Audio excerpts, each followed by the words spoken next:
Okay, welcome everyone. Thanks for giving up your lunch break to join this Strait of Canso Clean Fuels Domestic Use Strategy webinar. I'm Derek Estabrook. I'm the Executive Director of the Atlantic Hydrogen Alliance, and I'm going to be your host for this webinar for the next hour. Just a little bit about the Atlantic Hydrogen Alliance. We can go to the next slide. We're a member-funded, not-for-profit industry association that works to advance a thriving clean hydrogen value chain here in Atlantic Canada to meet both export and domestic hydrogen opportunities. We currently have over 50 members, really from every part of the hydrogen value chain. Many of these organizations are based in Atlantic Canada, but we also have several members from other parts of Canada and even from other parts of the world. And we kind of fulfill this mandate through four key priorities. And they are, one, to kind of increase awareness. So there's just a lot of work we need to do to build awareness and understanding and support for the hydrogen sector and its potential in Atlantic Canada. We're doing a lot of work to advocate for and support domestic hydrogen applications, like the project that you're going to hear about in a few minutes. And we're also very supportive of the concept of creating hydrogen hubs, so areas where you co-locate hydrogen production and storage and distribution and end use in one close geographic area. Thirdly, we support export projects. You've probably heard a lot about some of the large proposed export projects in Atlantic Canada, like Everwind and Bearhead and World Energy GH2 in Newfoundland and Labrador. So we really support and promote those large projects. And then finally, maybe not exciting, but really important, is to help create all of the different enabling conditions that we're going to need to be successful. So things like policies and regulations and codes and standards. If you'd like any additional information about the Atlantic Hydrogen Alliance or are interested in becoming a member, please get in touch. I think on the next slide, you'll see my contact information there, or feel free to reach out to me through LinkedIn. So with no further ado, let's get into the webinar. So over the next 45 minutes or so, you're going to learn more about the Strait of Canso Clean Fuels Domestic Use Strategy project. You'll learn about the clean fuels landscape in Canada, the Strait of Canso's clean fuels potential, and also opportunities for you to engage with the project work. And then we'll conclude by talking about next steps. And there will be an opportunity at the end of the webinar for you to ask any questions, which you can do by typing your question into the chat. And we'll answer as many of the questions as we can. If we run out of time, we'll do our best to follow up with you after the webinar. During this webinar, you'll hear from Warden Lois Landry and Martin Thompson from the municipality of the County of Richmond about their clean fuels domestic use strategy. You'll also hear from Deloitte, who's lead consultant for the project in partnership with Waterford Energy Services, and they will spotlight some of the practical opportunities to accelerate the offtake of green hydrogen and also hydrogen derivatives like ammonia and e-methanol and sustainable aviation fuel and renewable diesel in the Strait of Canso region. So with no further ado, let's get started with Warden Lois Landry and Martin Thompson, who will provide some background on the project and its objectives. Over to you two. Great. Thank you very much, Derek. Good afternoon, everyone. My name is Lois Landry. I am Richmond County's warden. On behalf of the municipality of the County of Richmond, very pleased to welcome you to this launch of the Strait of Canso Clean Fuels Domestic Use Strategy. To anyone attending this webinar who may not be familiar with our region, you can see on the map on this slide that we are located at the northeast end of the province of Nova Scotia, The Strait of Canso is a body of water that has several local government organizations located on its shores. As you can see, Richmond County is located on the Cape Breton side of the Strait of Canso, but we often collaborate with our neighboring municipalities, particularly on projects such as the one we're talking about today. So Jennifer, if you want to change the slide.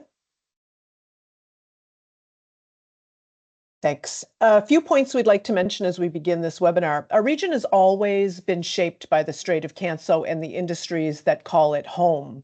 Today, as the world transitions to cleaner energy, we see an opportunity for our municipality to play a leading role. Major hydrogen and ammonia projects are already being proposed here, with export markets like Germany in mind initially. These projects are already bringing transformational change to our communities through job creation and infrastructure investment, and they will also expand our tax base. But we need to also ask ourselves, how can these fuels benefit us locally? How can they support existing businesses? How can they attract new industries like green steel, green cement, or chemical manufacturing? And how can they help us reduce emissions here at home? That's why we're embarking on this strategy. It's not only about exports, it's about building local benefits, creating new opportunities, and supporting sustainable economic growth. So before I pass this along, I want to sincerely offer our thanks to the Government of Nova Scotia, who is our main funder, but also our project partners, the Town of Port Hawkesbury, Bodledek First Nation, Everwind Fuels, Port Hawkesbury Paper, and the Cape Breton Partnership. So this project is really a team effort. So I want to introduce you now to our next speaker, who is the Manager of Energy Sector Development, Martin Thompson, and he is the project lead from our end. So over to you, Martin. Thanks very much, Warden. Martin Thompson, Manager of Energy Sector Development, and I'm in the lead for this project on the municipal side. So further to the Warden's comments, I just want to provide a little bit more detail on our motivations behind doing this project, as well as the scope of work we've asked Deloitte to lead on our behalf. And I also want to provide a little bit of commentary on what comes after the strategy is complete. So basically, the next steps we're hoping that it'll set in motion once it's completed. So first of all, we're extremely excited about the prospect of local hydrogen and ammonia production at Point Tupper. And as the Warden said, this will not only create jobs and investment into infrastructure, it will also provide opportunities for us to decarbonize the local economy and attract new industries. So to that end, as part of this project, we're going to be looking at decarbonization opportunities in a few identified sectors of our local economy here. So basically what we've done, we've sought to divide the local economy into some sectors that we think could lend themselves to clean fuels adaptation. So these are industry, transportation, fishing and marine vessels, government operations, utilities, and then not a sector in and of itself, but we want to be looking at the kind of infrastructure that will be needed to enable and support all these decarbonization efforts. So we're aiming to speak to and engage with businesses and organizations across these sectors in order to understand what's technically feasible, but also what's economically possible.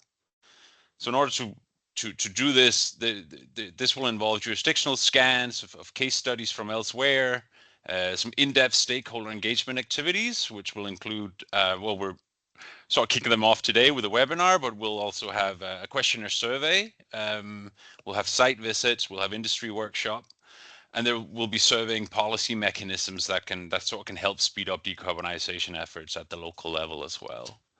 Next slide, please.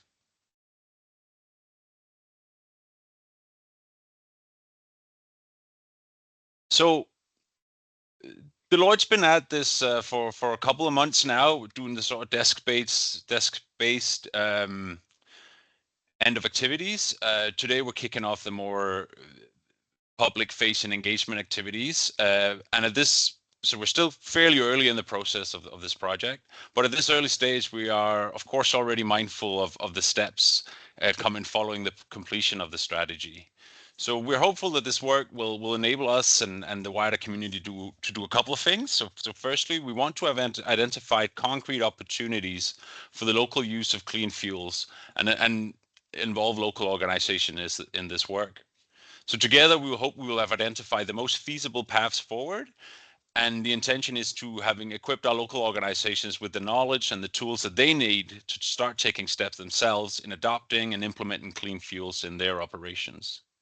Secondly, we want this strategy to help us in guiding discussions with potential new industries and thereby informing our investment attraction initiatives.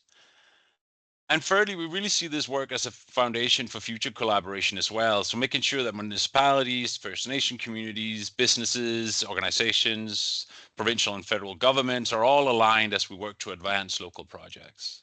So in short, our goal is that when the strategy wraps up, we'll have a clear roadmap to help Richmond County, Port Hawkesbury, and the Strait of Canso region take full advantage of clean fuel development, not just for exports, but also for local growth and decarbonization. So with that, I'll hand things over to Deloitte and Waterford Energy Services, who will provide much more details on how they already are and how they will be approaching the work ahead. So I believe Arvind from Deloitte is up first. Thank you. Yeah, thanks, Martin. Good morning, everyone. My name is Arvind, and I'm joining you today from Vancouver and the beautiful British Columbia. Lead the hydrogen file for Deloitte Canada and bring more than 18 years of industry experience to the team. As part of this project, really working with the team to bringing all the strategic insights and learnings from all the other projects that we have taken on the clean fuel strategy, both regionally, nationally, and globally.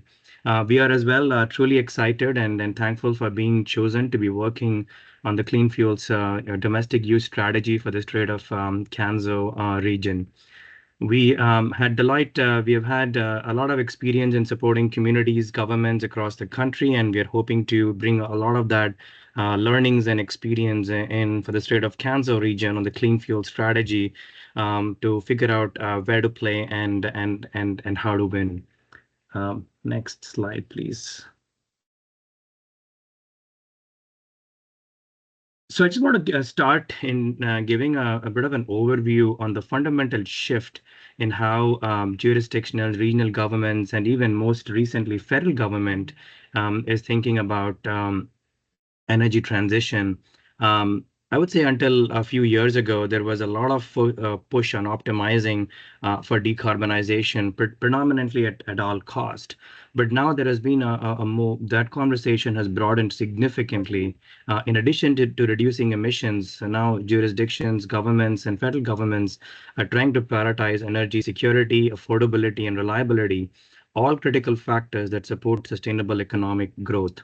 Given this context, I'd like to highlight the recent announcement from federal government, which emphasized the critical roles of biofuels in Canada's energy future. Given the unprecedented pressure that our Canadian agriculture sector is facing from all the tariffs and imports, we saw this recent support from government for $370 million for a biofuel production incentive. So I think it's quite important to ensure that by aligning our strategy with these national and regional priorities, as we look through the strategic priorities for the Strait of Canso region, we want to ensure that the region is well positioned to benefit from the emerging opportunities in clean fuel production and to support local economic growth. And as you can see there from the stat, like it's been about 22 million liters was imported from the US for renewable diesel into Canada from the US. Next slide.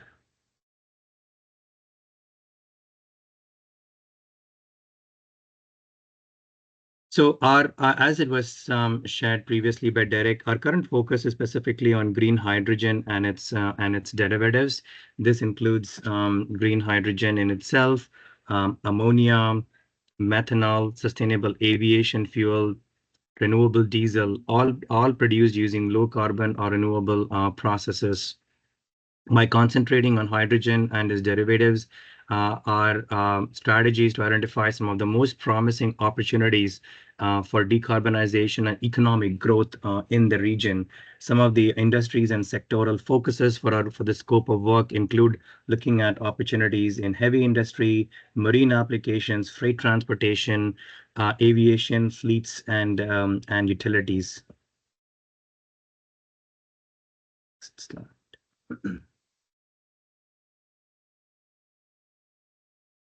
So today, I would say that the Strait of Canso region in Nova Scotia, I think is uniquely positioned to become one of Canada's first end-to-end clean fuel ecosystem. More importantly, both serving as a producer and consumer of fuels.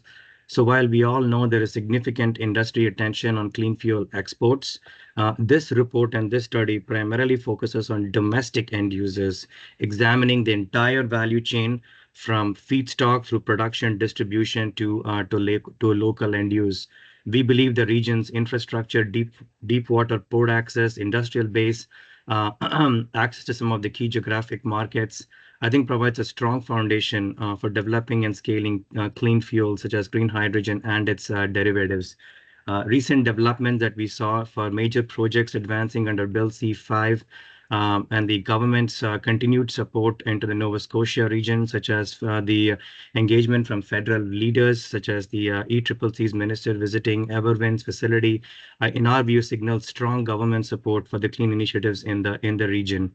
So by focusing on domestic end use applications, the Strait of Canso can demonstrate the viability and benefits of clean fuels for local industry, transportation, and communities, primarily setting a precedent for other regions in Canada.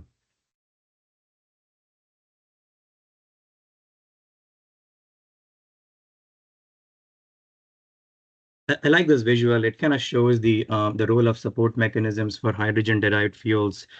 As you know today, clean fuels remain still quite expensive than the fossil fuels that they are intended to replace. This price difference, or what we call as value gap, is just primarily due to the higher production costs and for most parts limited willingness to pay amongst the end users. So it's quite important to bridge this gap for widespread adoption of clean fuels and requires a very coordinated action across the entire value chain. In one particular example of clean fuels, which is renewable diesel, we are seeing that value gap narrow, especially in jurisdictions like British Columbia, because of the British Columbia low carbon fuel standard that provides a strong policy support. So this slide just illustrates how policy support is being applied across the clean fuels value chain, broken out by these key policy levers: strategic finance, tax credits, strategic targeted programming, and supportive regulatory frameworks. I would say by and large, there is still some uncertainty due to the ongoing review of the clean fuel regulation that we saw from the announcement from the federal government, but there still remains strong policy support for hydrogen and hydrogen-derived fuels. As you can see from the graph here, there is a lot of support on the production side, but there is a shift that is happening more towards the demand, especially for high priority sectors such as heavy industry, transportation, and power generation. So as we look towards this particular project, we will try to look at the federal support policies and bring some of those learnings forward for the Strait of Canso region and how can the region adapt some of those policies for the region. Next slide. I like this visual. It illustrates the sequence of key initiatives and investment decisions that have happened over the past 2 to 3 years that have really established Nova Scotia as a leader in clean fuel development. Nova Scotia, we believe, is not just positioned to produce, but also consume clean fuels locally, helping to drive economic growth and really create a complete end-to-end fuel ecosystem. The recent announcements that have happened, including the 7 new clean fuel projects that was announced from the government, just underscore this momentum. So as you can see in the graph, the stars there represent some of the local clean fuel projects, the pilot projects that have happened in the region. And as we look towards this particular project, we will ensure that we will continue to look at where can some of the pilot opportunities and prioritization continue to happen for the region to enable a clean fuel ecosystem. I think with that, I believe I'm passing over to Matt. Hey, thanks a lot, Arvind. That was really great, kind of national overview and kind of taking it to Nova Scotia. So what I'll do is dive in a bit more to the project itself. So we go from Nova Scotia to the Strait of Canso region. And so on the next slide, I'll start to introduce our overall approach and what we'll be doing over the next couple months alongside Lois and Martin and the team and all the steering committee members. So we've got an action-packed few months ahead of us, and we've broken up the project into 6 core phases. What I'll do over the next few minutes is maybe give you a bit of, I'll shed some light on our earlier phases, the global literature review and jurisdictional scan. Spencer's going to walk us through our approach for engaging industry, engaging the community, and some of the site visits we'll be doing. We'll talk a little bit then about infrastructure. So Phil Nash from Waterford's going to shed a bit of light on infrastructure and our approach for looking at what needs to be true for the region for adoption to take hold and what that means for existing assets. And then we bring that all together in an overall strategy and roadmap for the region. I'd also like to encourage folks on the call and tuning into the webinar, if you have any questions toward the end of the discussion, Derek's going to bring us into a Q&A. So if you do have any questions, feel free to pop them into the Q&A function, and we'll get to those in the last 15 or 20 minutes of the session. So let's jump into the first phase, and that's really that jurisdictional scan. So that's where we are now. We're looking, and Martin did a great job of introducing these sectors early on, but we're really looking at 5 core sectors in the Strait region. We're looking at manufacturing, we're looking at marine vessels. We know the region has a great history in marine. We're looking at transportation, looking at government operations, and utilities. And so for each of those sectors, we break it down into a number of subsectors. So each of these subsectors has their own incumbent fuels, has their own potential applications. It has their own adoption trends in clean fuels. And so what we do is we kind of look around the world based on work we've been exposed to across Canada, in Europe, in Asia, and understand, okay, who is adopting fuels, clean fuels specifically, in these different sectors?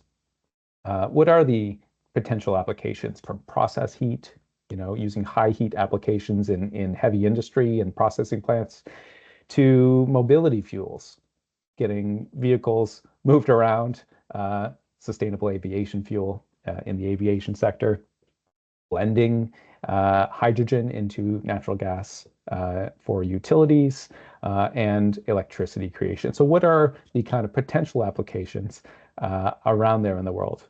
And then we start to look at some adoption trends. So in the next slide, I'll kind of walk you through, okay, what does that mean? Because there are really hundreds and thousands of potential applications. So how can we kind of narrow that down for what's most applicable to the Strait region? And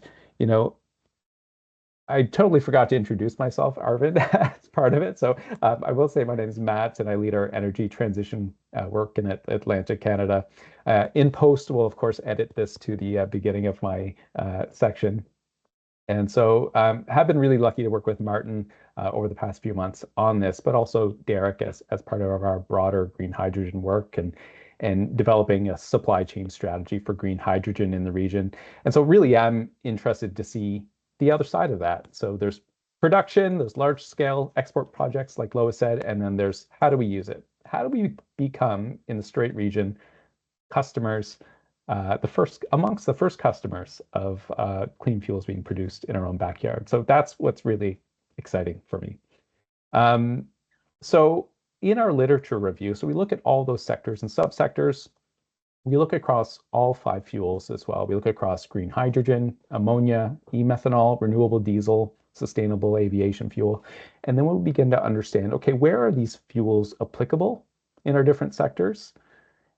And then we start to ask questions, okay, if they are applicable, well, what are the different dimensions that matter? So we get into, on the next slide, market deployment. How common are these fuels being adopted? Is this, are these in routine operational use in multiple jurisdictions around the world with a growing market share? Are these active pilots only, small scale deployments? Or are these maybe it's a low market deployment for now. It's conceptual, it's R&D, niche tests, research and development, that sort of thing. So that's just one dimension. Then we look at retrofit compatibility and ease of use. Is this a drop-in fuel? Can you, if you're using diesel today, can you use renewable diesel without changing the engine, without changing the boiler, without changing the whole asset ecosystem around it? And so to what extent does that mean greater investments in your infrastructure, which can be a bit of a barrier for adoption? So we look at retrofit compatibility, but broader ease of use, including safety. Some of these clean fuels require more cautious handling and rigorous handling than previous fuels. So we have to take that into consideration as well as we look at best possibilities for adoption. And then lastly, we look at price competitiveness. So as Arvind alluded to, the price isn't competitive or on par today with a lot of conventional fuels. So on the next slide, we look at price competitiveness and to what degree will these fuels be competitive in the near future, within 5 years with incumbent fuels? Or maybe parity is 5 years or more away. Or maybe we think it'll be, there were no clear pathways to cost competitiveness. So that's a factor as well, as we kind of narrow in the thousands of potential applications down to hundreds and ultimately dozens. So that's a little bit about what we're doing in the jurisdictional review. We're also looking at things like policies that need to be in place or have been in place in other jurisdictions to drive adoption. What sort of policies, because this is a policy-led market, at least today. So what sort of policies have been successful in other jurisdictions, and what might that mean for the Strait region?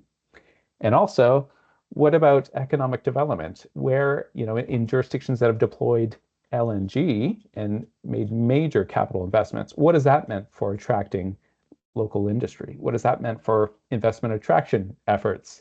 And what might that mean for future industry, like Lois hinted at, in terms of green steel, looking at DRI, looking at other applications? So what might that mean for economic development for the region? Big question, and drawing on lessons from around the world.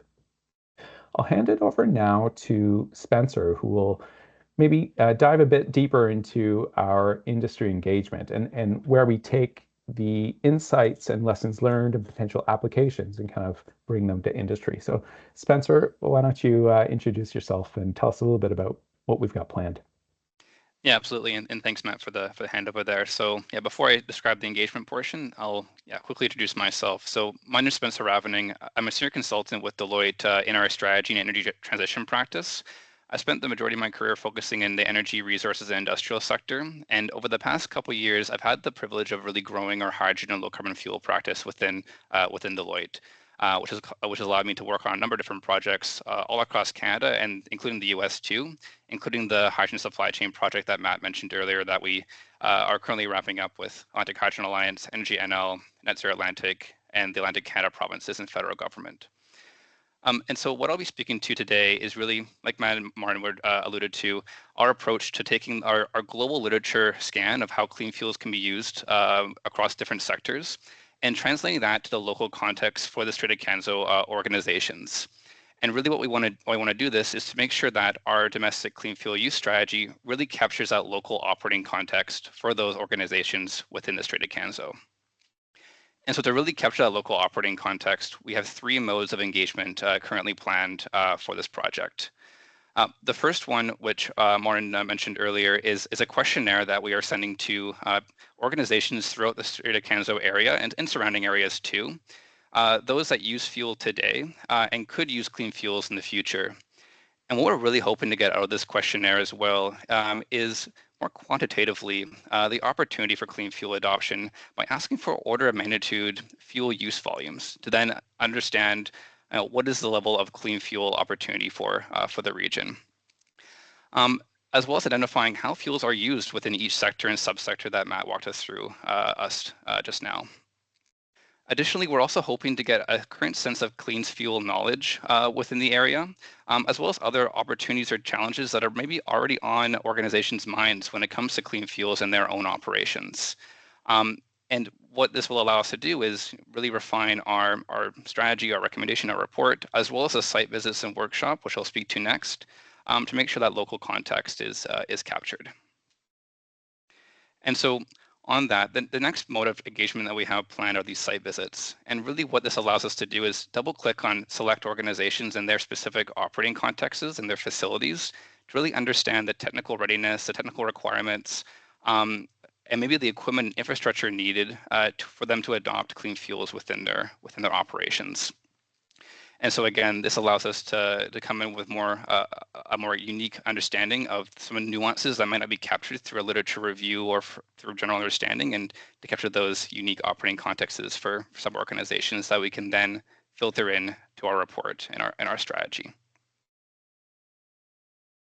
Lastly, taking what we learned from the questionnaire, maybe the site visits as well, we want to bring folks together across the Strait of Canso region to really share what we've learned to date on the clean fuel opportunity for the Strait of Canso region, as well as highlight and review and hear what their feedback is on the value proposition for clean fuels and the domestic end use ecosystem that could be developed within the region, that then can be thought of as supporting broader value chain opportunity, such as production, distribution of hydrogen and hydrogen-derived fuels throughout Nova Scotia and Atlantic Canada and beyond.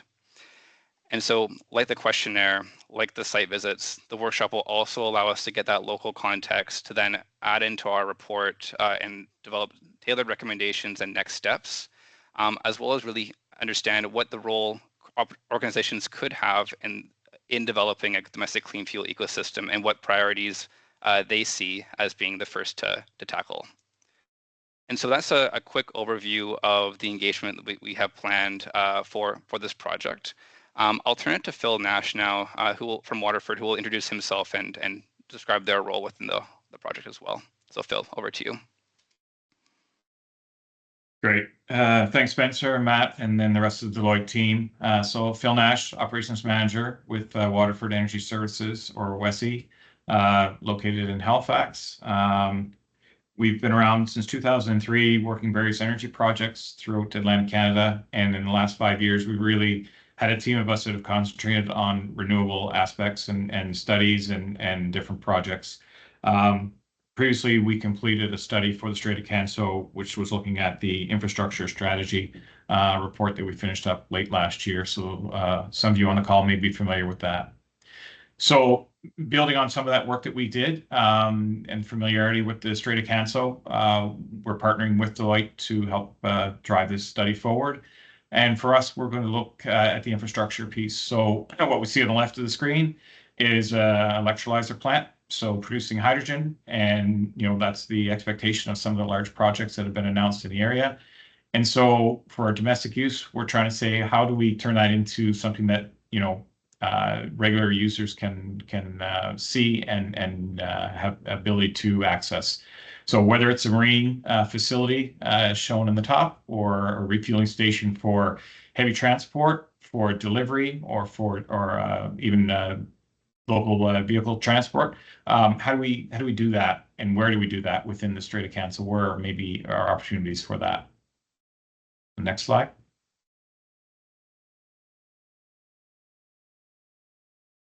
So as we talk about the different types of fuels, as mentioned, we want to find out what are the primary fuels that both will be available and are in use, and then might be adopted by some of the local community. So WESI will provide support, identifying necessary infrastructure in the Strait for the various renewable energy fuel projects and the offtake market and transport of these products. So we also might want to look at distribution throughout the rest of the region, not just to the local area. Examine lessons learned pertaining to the infrastructure in other areas where alternate fuels have been introduced to market. So this jurisdictional scan, looking at early adopters, particularly in the European market, where we know some of these fuels are more highly in use. Identify and assess locations in the Strait to house a needed infrastructure for storage, transportation, and distribution for both demonstration and commercial scale projects.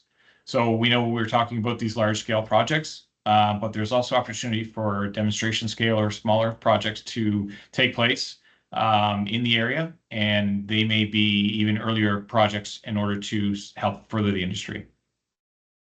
And then finally, provide recommendations for the infrastructure needs and the impact to local areas. So we want to identify where these fuels may reside, what are some strategic areas to look at, and what are the utility and other needs that may be required, and safety aspects and things like that that would be needed.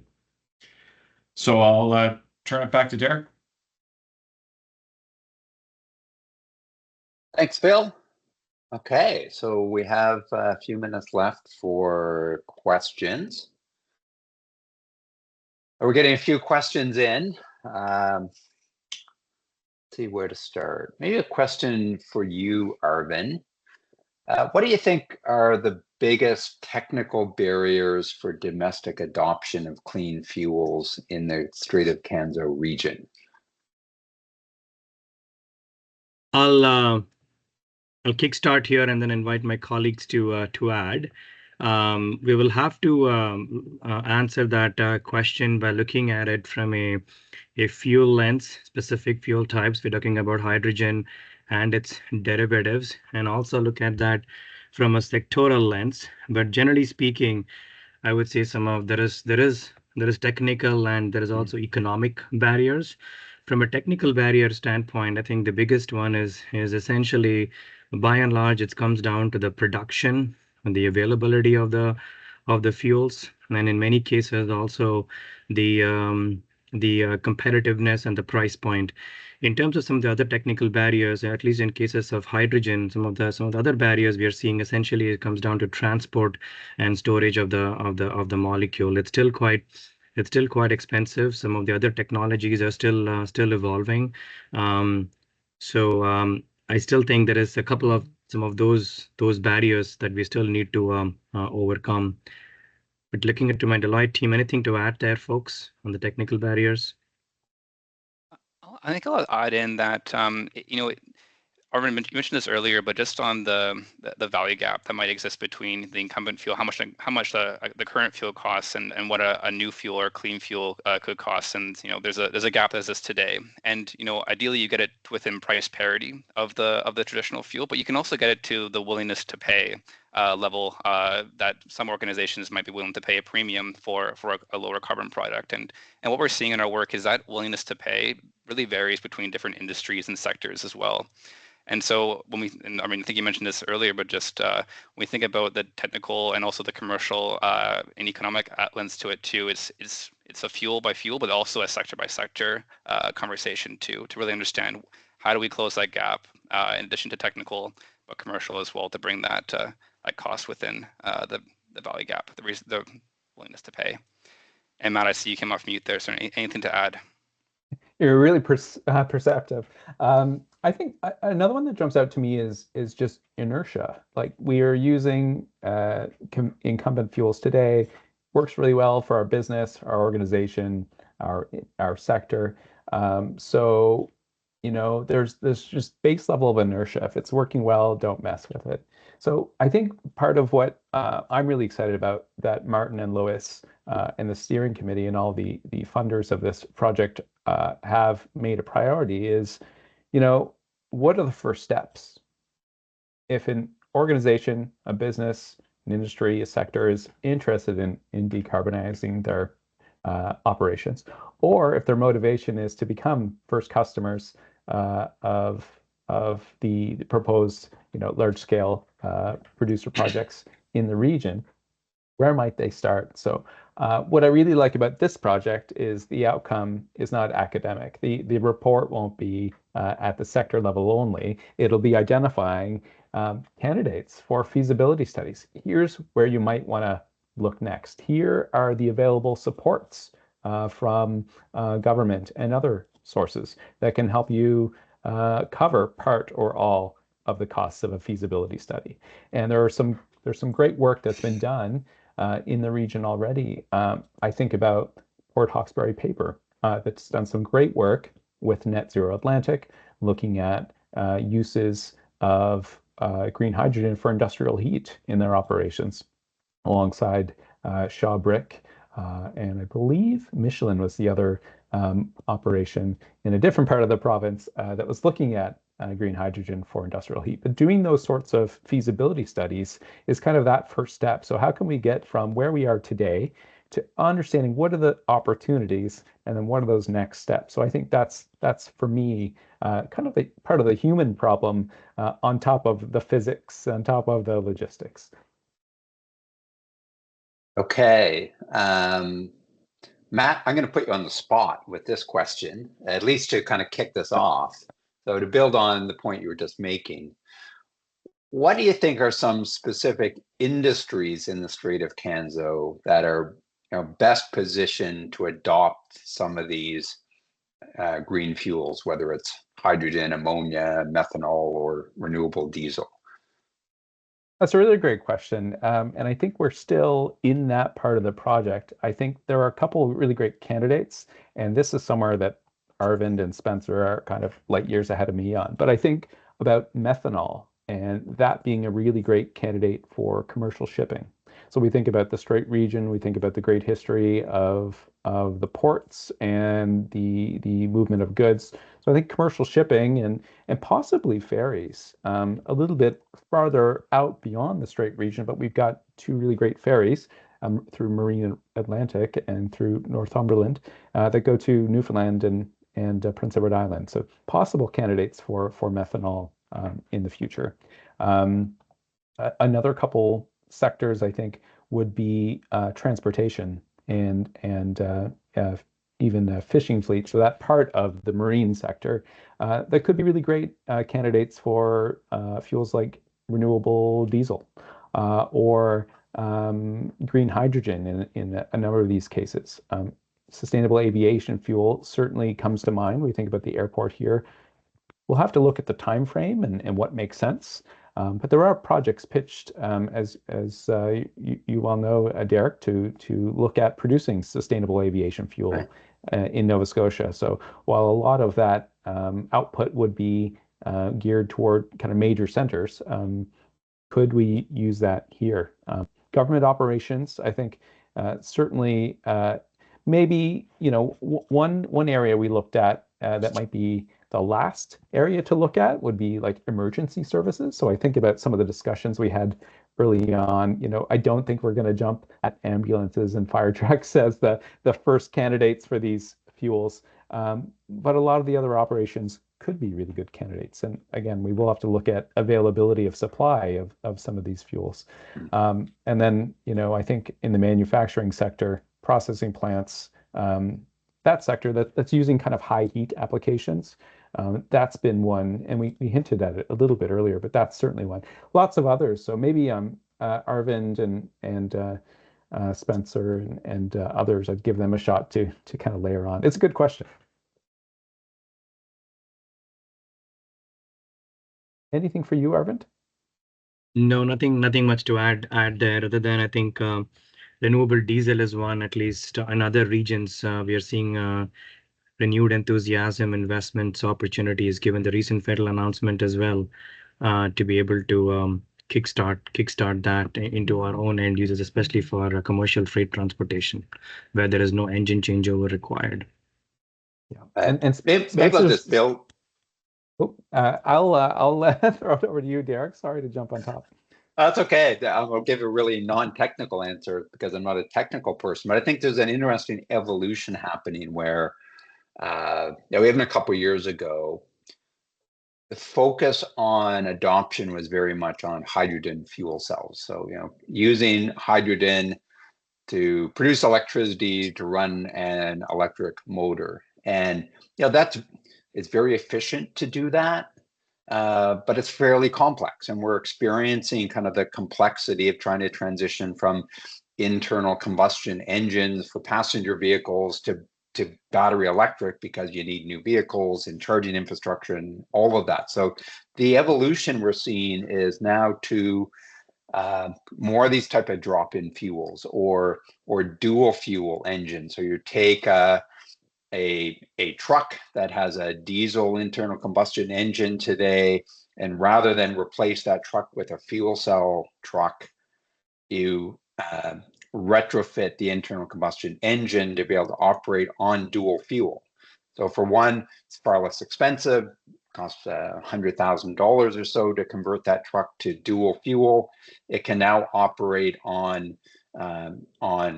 hydrogen, diesel, or a blend of the two. So it's much more flexible, doesn't require the same type of infrastructure investment, gives more flexibility, and in some ways there's less risk too, because if down the road a decision is made maybe to backtrack a little bit, it's not hard to reverse. Where if you've spent $1 million to buy a hydrogen fuel cell bus, for example, you're kind of stuck with that.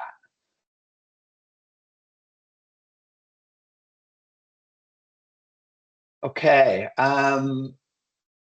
Phil, you talked about infrastructure, so I'm going to direct this question to you. We've talked about industries that might be able to adopt some of these clean fuels, but aside from the infrastructure required to produce the hydrogen or ammonia or methanol, which in an area like Strait of Canso, presumably at some point they'll have Everwind Fuels and or Bearhead or other producers there. So getting the fuel is maybe not the hardest part, but what other infrastructure do you think the Strait of Canso area would need to actually be able to use those fuels?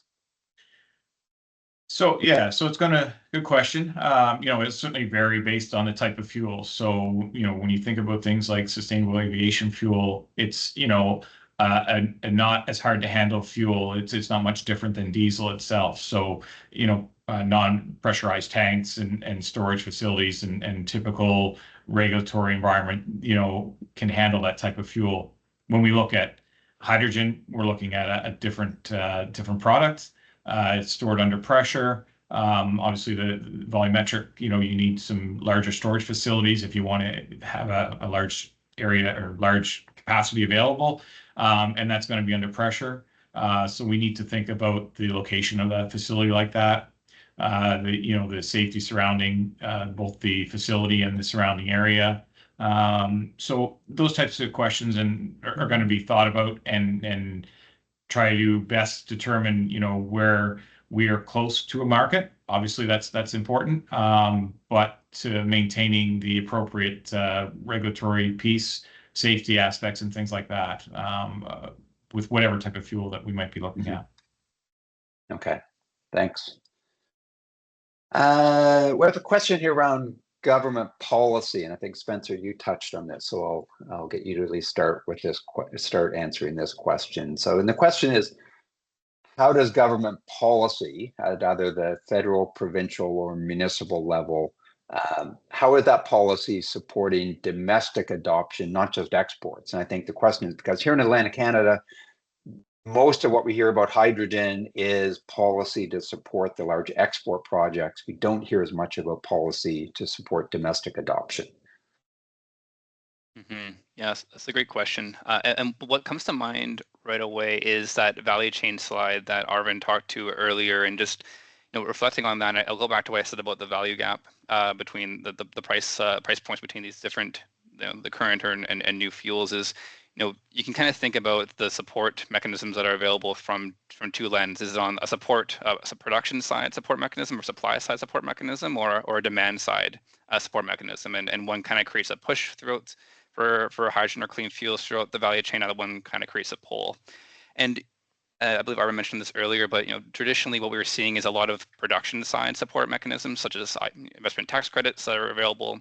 But in engaging with industry in the past year or two for other different projects and engagements, what we've also heard is a need to really focus on the demand side support mechanisms as well, kind of supporting the value chain for hydrogen and its derived fuels almost simultaneously, so that you're not either pushing a fuel throughout, but you're creating that pull for it as well. And I think that's this study is also one good step in that direction, really showcasing that there is opportunity for its use here. And I think when we think about government policy, it's also like production is still very important. We want to have that, I want to have that at scale ideally too, or modularized to get more quick deployments that we can give the fuel to a pilot or a small scale operation today, as opposed to waiting for large scale projects to come up too. But really, it's kind of creating the environment for that pull of the fuel throughout it, and not necessarily always relying on the supply side, production tax supply side supports as well.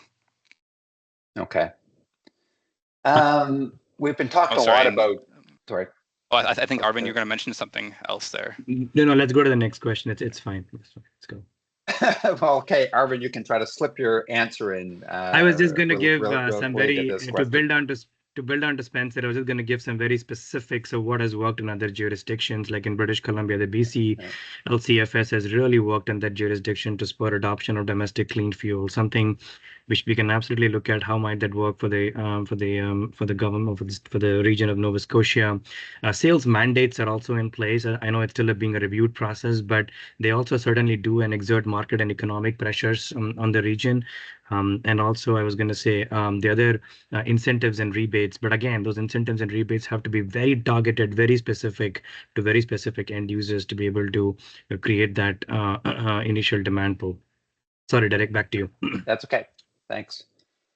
There's a question here about opportunities to expand this type of assessment to other parts of Atlantic Canada. Matt, you can probably chime in on this, but maybe I'll start because this is an area where the Atlantic Hydrogen Alliance has played an important role, kind of looking around Atlantic Canada and looking for opportunities to develop hydrogen hubs and/or corridors, or areas where you can kind of bring all of the hydrogen value chain together. And one area that sticks out to me is the St. John, New Brunswick region. And so we were actually doing work there. We've started a working group in St. John of organizations that want to conduct a study, might actually look somewhat like this study, to evaluate at a techno-economic level. So what would be required to develop a relatively small but economically viable hydrogen hub in the St. John area. And one of the really intriguing aspects about St. John is that St. John is already the largest producer and user of hydrogen in Canada through the Irving Oil Refinery. So that refinery uses more hydrogen every day than any other facility in Canada. And as well, the St. John area, like Halifax and like the Strait of Canso, has a port, and also like the Strait of Canso has significant industries, both sort of light, medium, and heavy duty industries. So you've kind of got many of the key success factors already in place in St. John. So I think there is a really interesting opportunity to expand this type of assessment to a place like St. John. Matt, are there any other places you wanted to add? It does remind me, Derek, of a conversation that you led in St. Andrews, New Brunswick, when we were at the Atlantica Center for Energy Summit. And, we haven't used the word today on this call yet, but it's all about demand aggregation, right? It's where can we add up all the demand and make it a little bit easier for producers, for folks in the middle of the supply chain, the looking at storage, looking at transport. Can we kind of add up the demand to make the economics work, right? To identify the opportunities, and it becomes hard to coordinate when we're all doing our own thing and we're all trying to figure it out separately. But when we can kind of add up the demand altogether, look at like an entire region like the Strait of Canso has, and say, okay, here is the opportunity, and kind of sum it up. So I think if other regions follow the footsteps of the municipality of the County of Richmond and Port Hawkesbury and the region here, I think that could be a really great next step to understanding demand, and then that gets you closer to kind of the minimum volumes that are required for a more detailed feasibility study and something that makes business sense for organizations, because it has to make economic sense if the Michelins of the world and the Port Hawkesbury papers of the world and others are going to adopt it. We have to close the value gap, building on Spencer's comment, as much as we can. So I think it's a really great suggestion. And like in that discussion back in St. Andrews, there was a real desire for this kind of demand-led work to happen. So much of it had been on the supply side, and so it's so great to see. I remember that the municipality had published that they were intending to do this work at that time, and it was really exciting to see. Okay, this is how we're going to use it domestically, and that's an important part of making these projects real as well, right? Okay, thanks. Okay, we have 4 minutes left, so I think I have time to ask 2 more questions. Martin and Warden Landry, you're not off the hook. I'm going to save the last question for you. But there's a question here about electricity demand, and the question is, have we done any modeling, or has any modeling been done about how much this would increase electricity demand in the Strait of Canso area, and how much would offshore wind supply that, assuming that onshore wind supply and demand is maxed out, for example, with Port Hawkesbury paper. So I guess the question is, what is the connection of electrons from offshore wind and clean fuel production in the Strait of Canso area? That's a technical kind of question that maybe Arvin, you might want to take a crack at.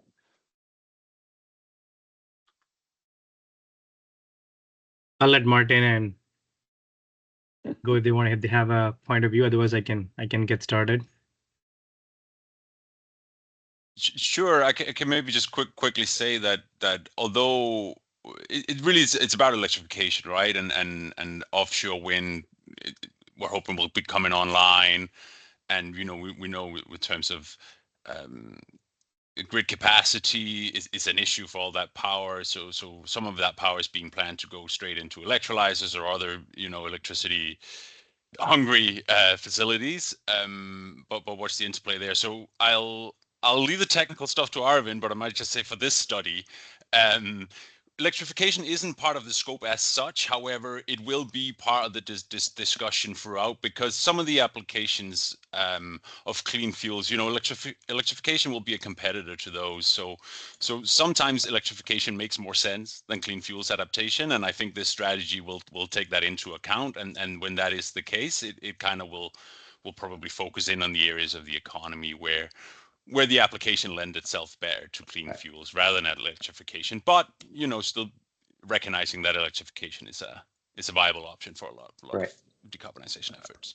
Okay, I think that's a fulsome enough answer, given that we have 1 minute left, and I want to make sure we get to this last question for you, Martin, or for the warden.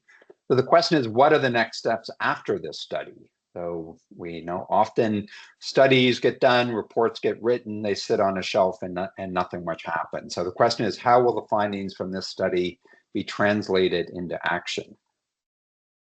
Yeah, I might start us off on that one, if that's okay with the warden. Sure. So I think it's important to say that the strategy, once published, it's not the intention that it's solely going to be owned by the municipality of the County of Richmond and these organizations that are on the steering committee.